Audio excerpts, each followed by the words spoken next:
Night, partly cloudy with a low in the low to middle 60s.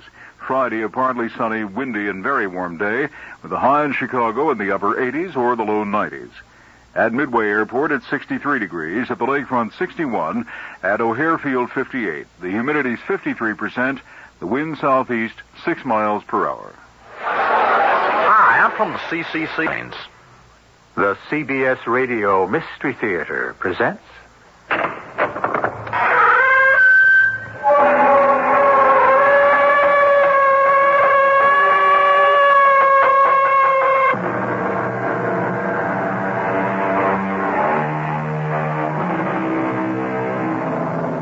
Come in.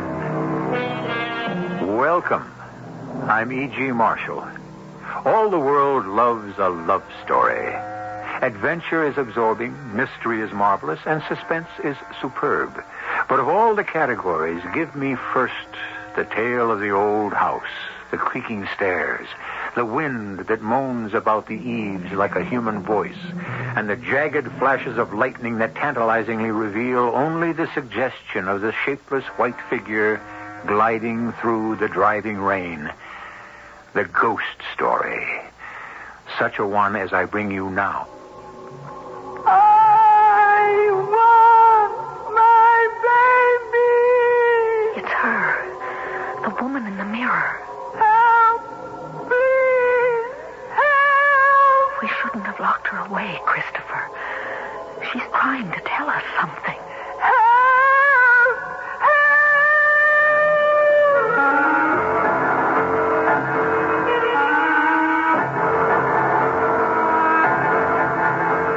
Our mystery drama, Legacy of Guilt, was written especially for the Mystery Theater by Ian Martin and stars Roberta Maxwell.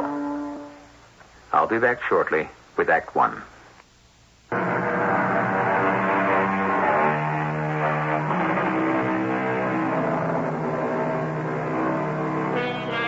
The house is some 40 miles outside New York, perched on a bluff over the Hudson. An easy hour's commute. It is a perfect example of American Victorian, with fancy gingerbread moldings, surrounded by a wide porch, the steep roof crowned by a useless tower room. It is rambling without being large, and stands in considerable disrepair. A situation that Tom and Angie Barr, two young New York actors who have just become parents as well as new householders, intend to repair. Tom, what are you doing? Oh, I overcut one of the shelves a smidge, so I'm backing it off with a wood rasp. I don't mean that.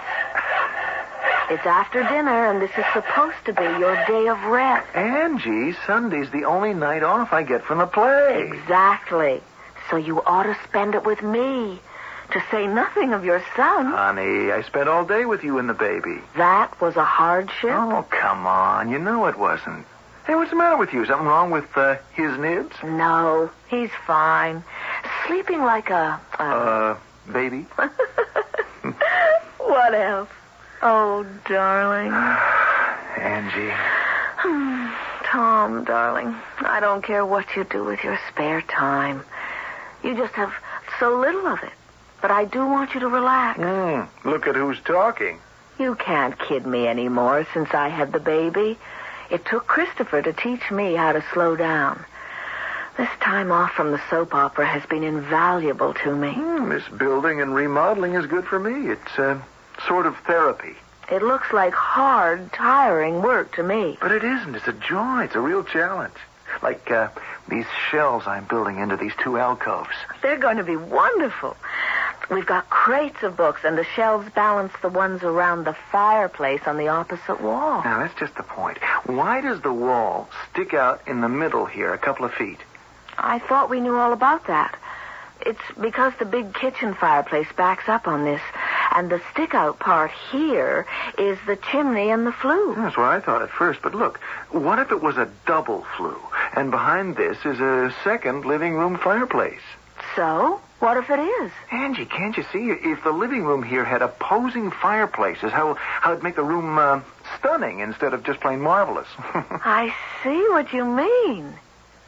But wouldn't it be a terrible amount of work? I'm not suggesting we start tonight. Good. Because I want you to come up to the attic with me. I've been finding all sorts of interesting stuff up there. Like what? Something that would please me and make me happy if it could be salvaged. An old mirror and vanity. I thought they might be just right in the bedroom. If there's anything connected with the bedroom I haven't provided so far, by all means. You idiot. Come on, darling. Let's have a look at your vanity in the attic.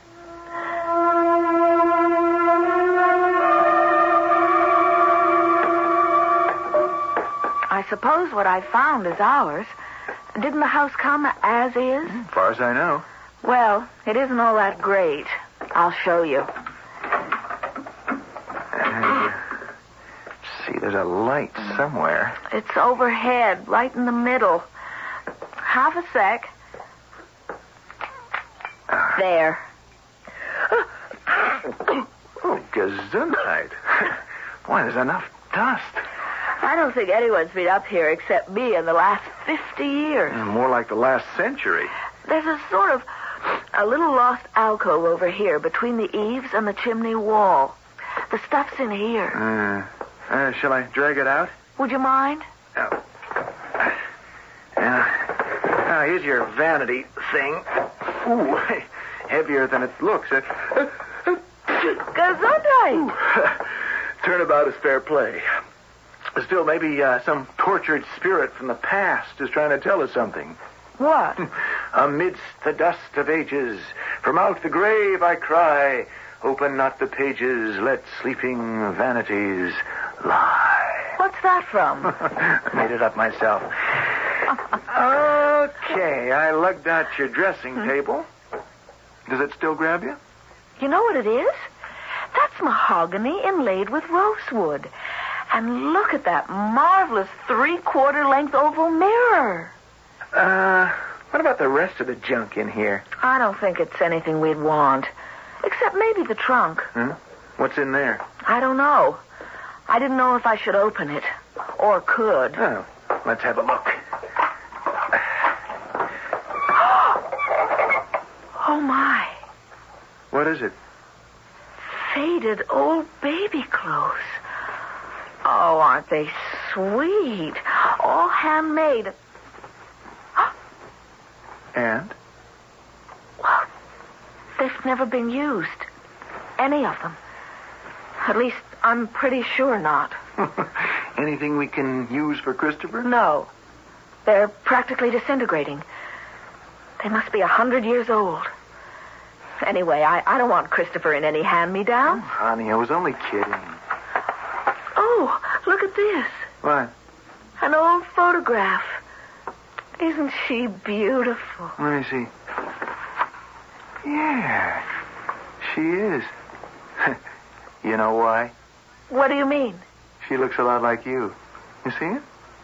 She does. Sort of. Only I'm not that pretty. Oh, don't you ever believe it. She looks awful sad, though.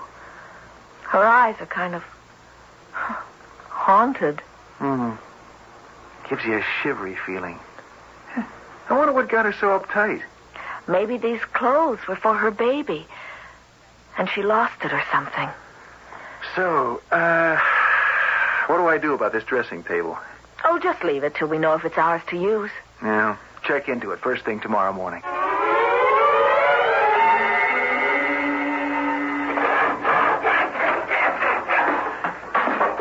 What a racket. It's a wonder I ever got the little king off for his nap. I'm sorry, Angie. I just wanted to get this last shelf up before I get back to my other profession. I came down to remind you it's time to get showered, shaved, fed, and off for the theater. Okay. Just one last thing before I go. What? Stand back. I can't resist this. Are you crazy? What are you doing? Just proving I'm right. There. You see, there is a fireplace behind here. Okay, you convinced me. But did you have to make all this mess? I just had to convince myself. Leaving me to clean up. I'll do it. You haven't time. Oh, darling, I'm sorry. Don't be. I'd work my fingers to the bone for this house. I love it. Are you sure? You know, it's going to be a tough commute once you're back on the TV series again. You working days, me nights at the theater. We'll be lucky to meet each other coming and going. It won't always be like that. And it's worth it. This is all I ever wanted. Oh, by the way, who was on the phone? Huh? That was Marge from Copley Realty. She got in touch with Mr. Keever. Who? McChesney Keever, the old boy who owned this house before we bought it. Says he doesn't know anything about the things we found in the attic, and we're welcome to him. That's wonderful. Now, you want to lug your famous vanity down to the bedroom before I go clean up? Doesn't it look magnificent? There's no question it's a handsome piece of furniture in its way. I know it's old-fashioned and Victorian, Tom, but that's its charm. It fits the room. It just sits there by the wall as though it belonged there. If you like it, I like it. And I really do, anyway. It's an unexpected bonanza. Hey, I can't hang around here admiring it. I'm going to miss half hour tonight. Go on and have your shower. What are you going to do? Oh, just take a sponge and clean up the mirror a bit. Why don't you do it tomorrow instead? You look tired. Oh, I have it away. Don't know what it is. Although your son and heir did keep me up quite a bit last night. Well, maybe he's having a tooth? Oh, at 4.5 weeks? Idiot. Go shave. Okay.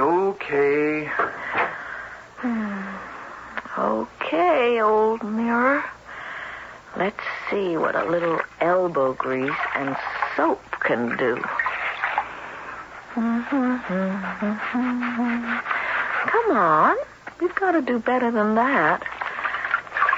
It's like looking at someone underwater. Come clean. That's better.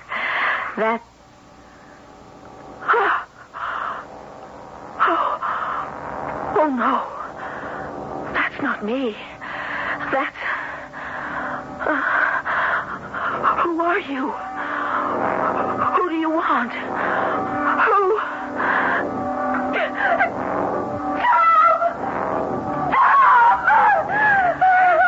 Angie, what's wrong? Look. Where? In the mirror. What? Can't you see? Yes, the reflection. It's not very good, sort of wavy, but we'll... But who is it? Who is it? Well, you, darling, of course. No, it's not me. Can't you see? It's her. Her? Who's her? The girl in the old faded photograph. The one in the trunk. What's the matter with you? Can't you recognize her? Angie, here. Now, come away from that for a minute. No, I can't. Don't you see? She's trying to say something to me. Lie down for a while. Here, let me hold you. Don't make me leave here. She's counting on me. Just rest for a moment. You've got nothing to worry about. All right. If you'll just do one thing. What? Look in the mirror again. What? Well, sure. If it'll make you feel better. What do you see? Well, nothing but my own reflection, half shaved, with soap sticking to my face. I don't believe you. Let me look. All right. What do you see? Angie, what do you see? Nothing. But my own reflection. But a moment ago, Oh, Tom, what's the matter with me? Am I going out of my mind?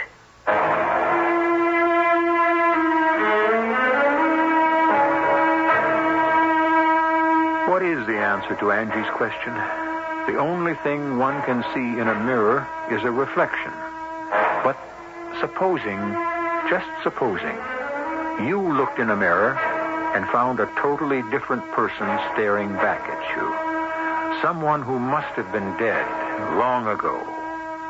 Would your reaction have been so different from Angie Barr's? I shall return shortly with Act 2. WBBM Chicago.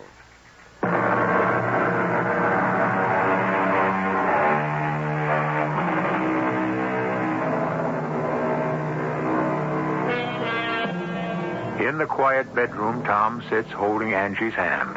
She lies in the bed, immobile, perhaps asleep. Tom's eyes are gloomy and brooding, his gaze fixed on the mirror on the vanity, his brow crinkled with concern. Now Angie opens her eyes. Tom? Yes, Angie? Forgive me. I don't know what got into me. Neither do I. That's what worries me. It is crazy, isn't it?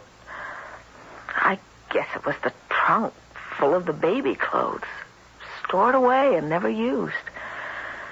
That kind of hit me. I mean, supposing anything had happened to Christopher, I'd have had the same collection in my... Oh, Angie, stop it. Don't think that way. Thank the Lord we don't have to. But I do understand the way that poor girl must have felt. Honey, we don't even know if it was her baby. Or even if she had one in the first place. Hey, look at the time. I've got to get you some dinner and get you on the train for New York. No, I'm not going to the theater tonight. What do you mean you're not going? You've got to.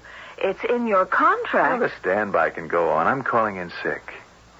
I can't leave you alone up here, Angie. Not after what happened. I'll be all right. Honest, Tom. Look, I'll prove it. I'm looking in the mirror, and what do I see? Me. That's all. And I look like something the cat dragged in. One good reason I'm not leaving you. You can't be alone. I'm not alone. I've got Christopher. Well, suppose you had another wingding. Who'll take care of him? All right. I'll get someone over here to be with me. Marge or someone. But I can't let you miss a performance because of me. Please, Tom. I'd never forgive myself. Okay. Just so long as there's someone here with you. Oh, isn't he a killer? Hey there, Tiger. Say hello to your Auntie Marge. Mercy, what does this kid weigh? 8 pounds, 12 3/4 ounces. Oh, you better call the Giants. They could draft him for defensive tackle. He's not going to be a football player. Come on, Marge. Give him to me. It's his bedtime. Oh, this man is raring to go. He's not going to sleep. He will once we leave. I want to take a gander at this famous mirror in the vanity. I think maybe I don't want to be around it anymore tonight. Oh, okay, skip it. But, as the realtor who sold you this house, I feel responsible. Well, just because I had a sudden attack of the crazies? I don't know what got into me. Oh, neither do I. Oh, that is a beauty. Any idea of what this thing's worth? I didn't think about that. I just had an urge to bring it down here into the bedroom. Of course, the mirror's pretty well shot, but you can have that replaced. I don't wonder you saw visions in it. It's like looking down a well. It's not that bad. Just a couple of spots where the backing is worn off. Oh, and the ripple effect. Phew. I know I'm no beauty, but get a load of that rattled old bag that's staring back at me. Let's see what it does for you. Go on, go ahead. Sit down. I'm, not so anxious to look in it. You might as well. Get used to the fact that it makes everybody look like someone else, more or less. That isn't a pretty one. my face I'm looking at. Just as good as you What's are. she trying to say to me? And that it wouldn't. Why does she reach out her arm? Angie? Angie, what happened to you? Where'd you go? Nothing. I'm right here. You saw her again. Saw who? The woman in the mirror. Yes, Marge. I saw her. Now listen to me. You just thought you saw her. You couldn't have. I was right here looking into the mirror, and I didn't see anything but you. Just the same. She was there. But she couldn't be. I didn't see her. You say Tom didn't? But I saw her. If she is a real person... I never said she was real. You mean she's a ghost? Oh, come off it, Angie. There's no such thing. If there isn't, it means I'm hallucinating. Either there's a ghost that lives in that mirror and is trying to tell me something, or I'm just plain crazy. Oh, of course you aren't. But maybe, well, you know, having the kid, moving, worried about your career, you just got nervous. I wish there was some way I could help, but you've got to see your doctor for this, Angie. I have an appointment with him tomorrow. Good. I wish there was something I could do. You can help me, Marge. How? You sold us this house. Well, if I'd had any idea I'm not blaming you. I just want to... Do you think you could arrange for me to meet the old gentleman who owned it? Oh, honey, I never even met him myself. It was all done through lawyers. Can I meet the lawyer so I can get around to seeing him? Well, what do you want to see him for? I want to ask him about this vanity and the mirror and a trunk with some baby clothes and who it is in the picture I have.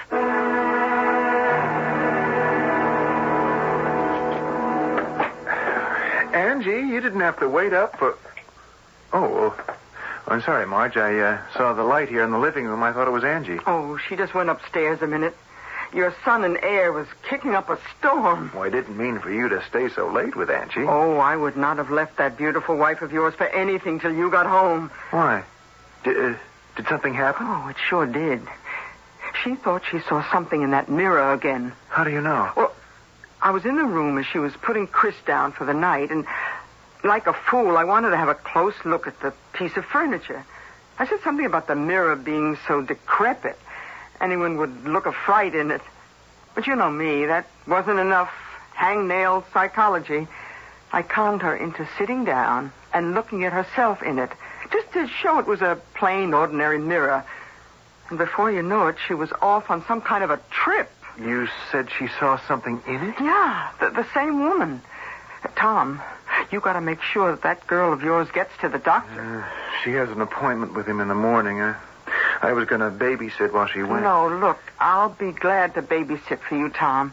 You just make sure she tells the doctor about this fantasy of hers or whatever it is.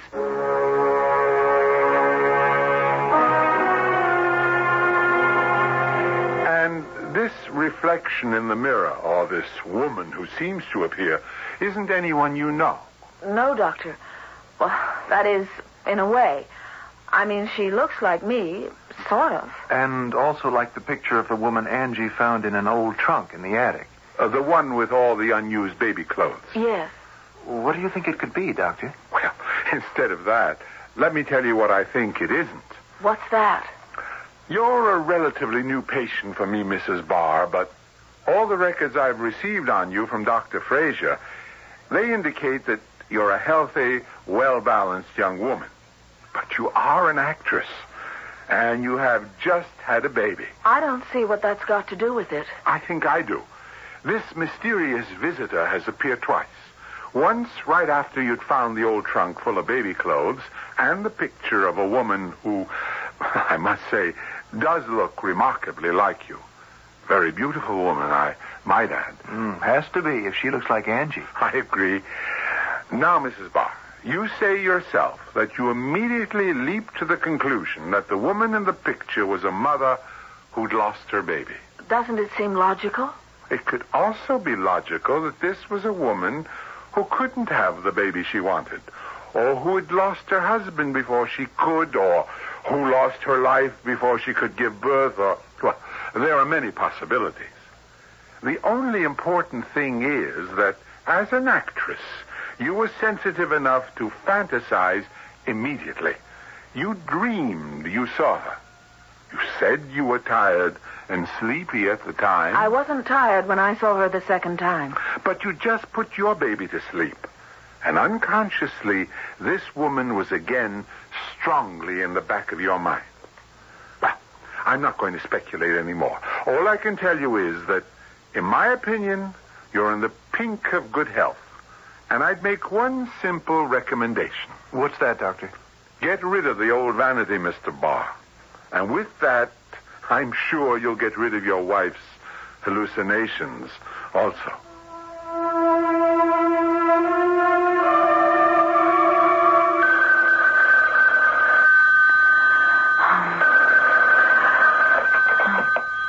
Hello? It's Tom, Angie. You all right?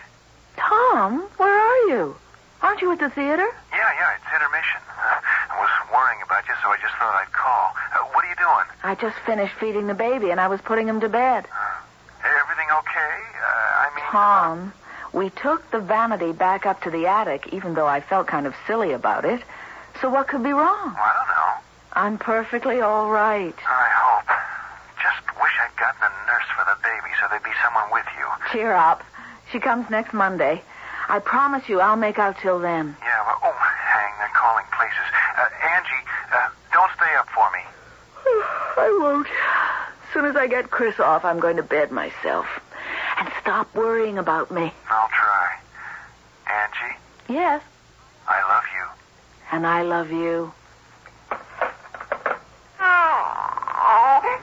Oh, Mother's little darling. Were you jealous because I said I loved another man? You know Mommy loves you just as much. She knows just how wonderful you are and how much you mean to her. Oh, don't cry, honey. Mommy has you safe in her arms. What's that?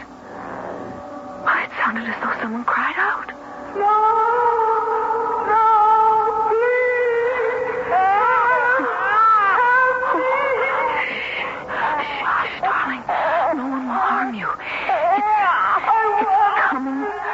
From the attic. It's her. The woman in the mirror. Oh, the poor thing. We've got to help her.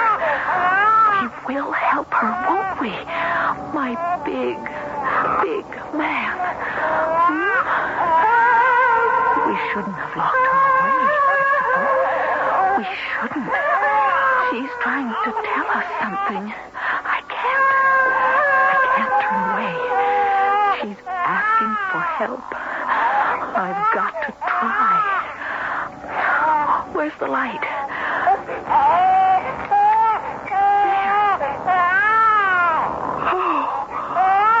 Oh, you can see her in the mirror. Her back is turned. She's searching for... Wait. She turned around. Oh, no! You can't have him! You can't have my baby!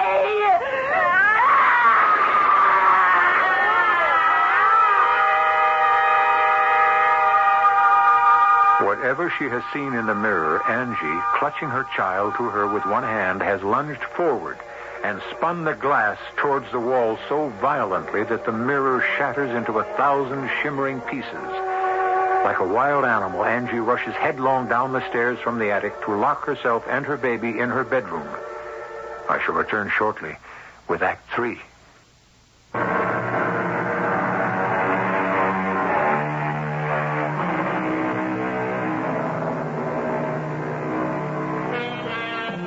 All the way home in the train, Tom Barr has had this twisting of unease below his stomach. Most of us have felt this premonition at one time or another about someone we love, this kinetic feeling that can only be explained by ESP or simple hunch. From the train, he has hurried to his car, driven to the house recklessly, calmed at the last moment by its quiet exterior as he turns into the drive, with only one light shining from the bedroom. Reassured, he parks the car and walks upstairs to the bedroom door. Oh, Tom, I'm so glad to see you home, darling. Oh, it's all right, Angie. Hey, you're trembling all over. What is it? Oh, it's my fault. What? What is? It happened just after you called me. I just hung up when... Okay, darling. Oh, Tom, I'm so sorry. I didn't want this to happen. What to happen? after I hung up, I went to talk to Christopher a moment. And suddenly I heard someone kind of far off calling for help. I picked up the baby and went to the attic door to listen because it didn't seem like it was coming from outside. When I opened the attic door, it was louder. Are you crazy? You thought someone was inside the house and you... Who did you think it was? I didn't have to think. I knew. It was her. Oh, no. I wasn't afraid then. I was only sorry for her. I mean, her voice was so sad and desperate. So I went up to the attic. For heaven's sake, why? I don't know, darling. I can't explain it. I could hear the voice, and it was echoey and strange. And sometimes I felt as if it was even coming from inside me. But I had to go. I had to respond to her call for help. You must have been out of your mind carrying the baby. I couldn't leave him alone. And I never thought, I never dreamed what could happen. Even after I saw her, You saw her? Where? in the mirror. When I turned on the attic light, it was like looking through a window into someone else's house. Only it wasn't. It was this house, our bedrooms, as though I was the one in the mirror and looking through from where the vanity was. Darling Angie, don't try to go through it now. She was coming through the door, just as you did now. And as if she'd been searching the house. She was crying out for someone to help her find her child. I wanted to help, only suddenly... Suddenly what? She saw me with the baby in my arms. And she rushed towards me, getting bigger and bigger, till I knew she was going to burst right through the frame. And I thought, she's going to take my baby. And I took the mirror, and I turned it swivel to make the glass face the wall, and I guess there wasn't room, so it smashed, and the mirror flew everywhere. Hush, Angie. It's all right. I'm here now. What are we going to do? Well, we'll talk about that tomorrow. One thing for sure. We are going to get out of this house. I don't think I'll ever feel safe again, Tom. Unless whoever she is finds her lost baby.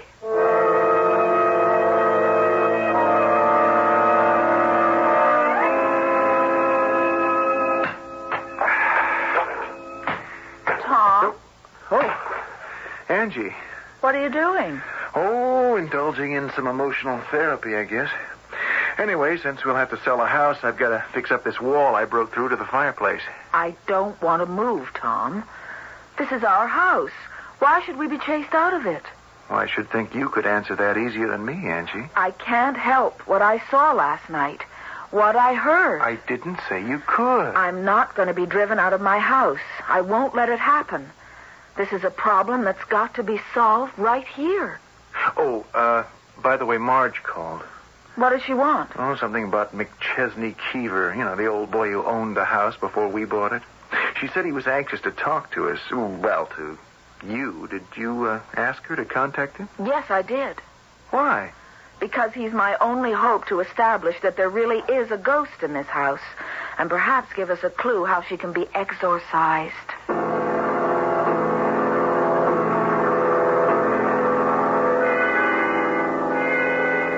Angie, Tom, this is Mr. Keever. How kind of you to come. Mr. Keever?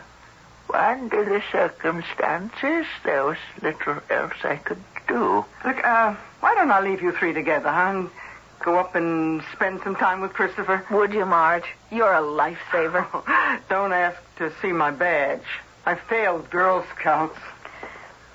Won't you sit down, Mr. Keever? No, I think perhaps I'd rather stand. See, you're breaking through that wall there. Yeah, I thought there had to be a fireplace behind there. Oh, no, please don't apologize. Any apologies in this room must come from me. You're perfectly right, of course. There is a fireplace. But you haven't opened it all the way yet. Well, matter of fact, having satisfied myself my guess was right, I've been considering closing it up again. Ah, I see. Well, we shall leave that decision until I finish my confession. Confession? Whether the facts are proven true or not. From what Mrs. James has told me, since the discovery of the old vanity, you've been plagued by a series of inexplicable events. I'm ashamed to say I realize that I have visited upon you a legacy of guilt. I do wish you would sit down, Mr. Keever. In due time, my dear. I'll try to make this as brief as possible. It's painful to me. My father was H. Haverford Keever, a moving spirit in these parts. I was born, I always thought, in this house in 1895. I'm 84. Can I get you something to drink, sir? Some tea, some water? No. Let me finish. My father was something of a philanderer. Dear me, that sounds impossibly old-fashioned. But all those years ago, it was neither simple nor funny. Fortunately, he was rich.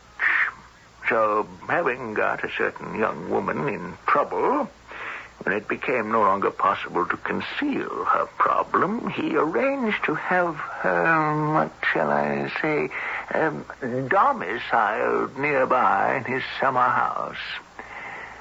This house.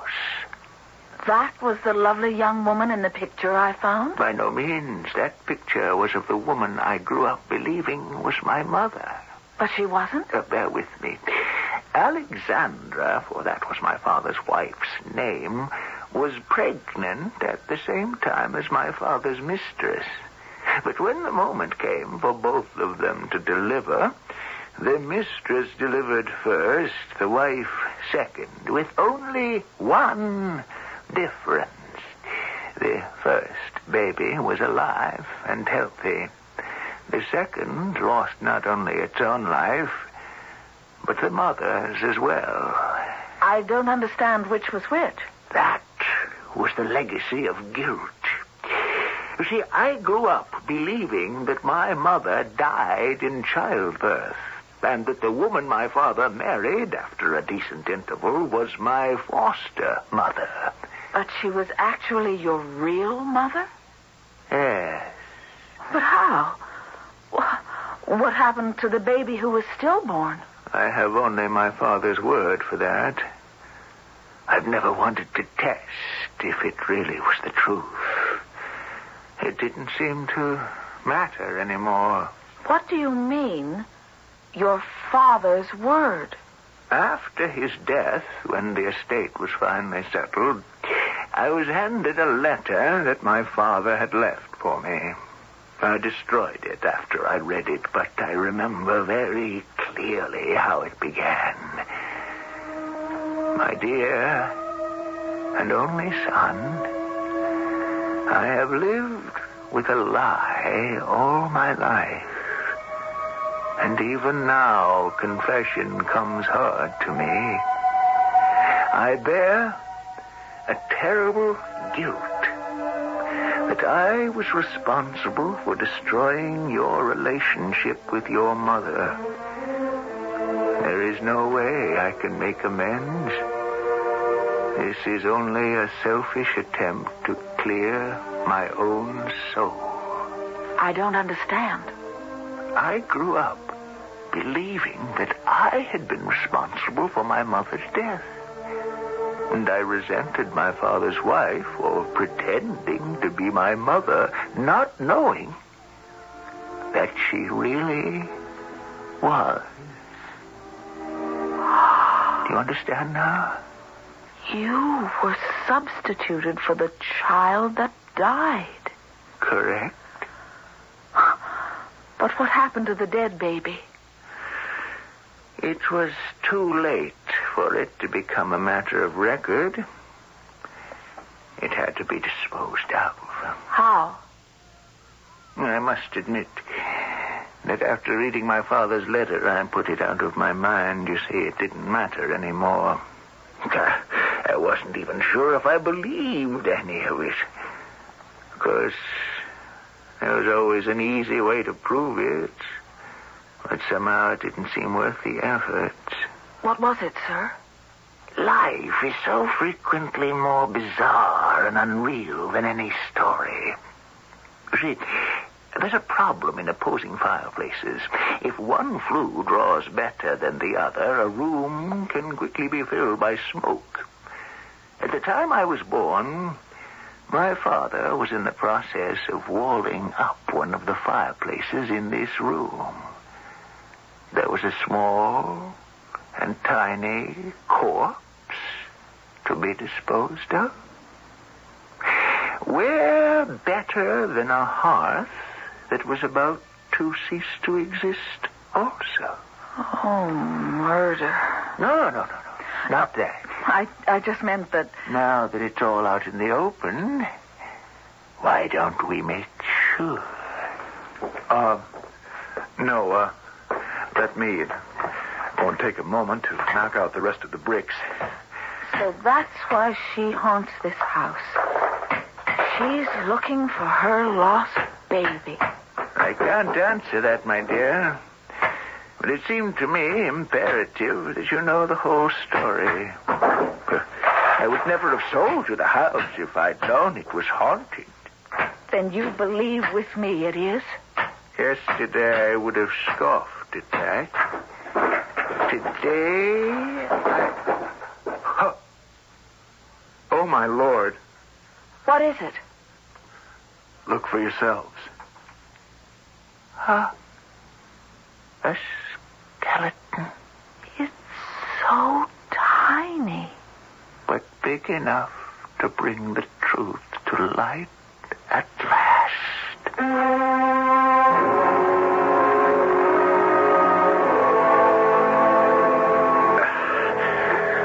Okay? I have it. Put it down. All right. Now, you drop your end first. That's it. There. Back where it belongs. Oh, I don't know how you talk me into these things. Why would you want the vanity back down here? I just said it. Because it's where it belongs. Without a mirror? We'll replace that. Oh, that poor old man. Huh? Mr. Keever. Oh, yeah. I'll never forget his face when he went to touch that little skeleton, and it just powdered to dust. It was almost as if his whole life ended in that moment. Hey, Angie, what are you doing? Looking in the one piece of the old mirror that's left. You know what it really shows? What? Me, happy, fulfilled, with my own baby to hold in my arms any time I reach for him. Just as that poor ghost I saw, or dreamed I saw, has hers to comfort her in eternity. We can forget the past. All we have to look forward to is what life is all about. The future.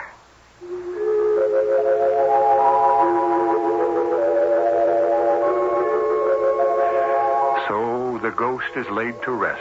A tiny ghost, never even born, but one who has perhaps found immortality in the arms of a mother who gave her own life to bear him. The past is buried. The legacy of guilt wiped out. And Tom and Angie Barr can once again look ahead to their marriage promise with as much hope as anyone else can, to live happily ever afterwards. Maybe we're all too emotional.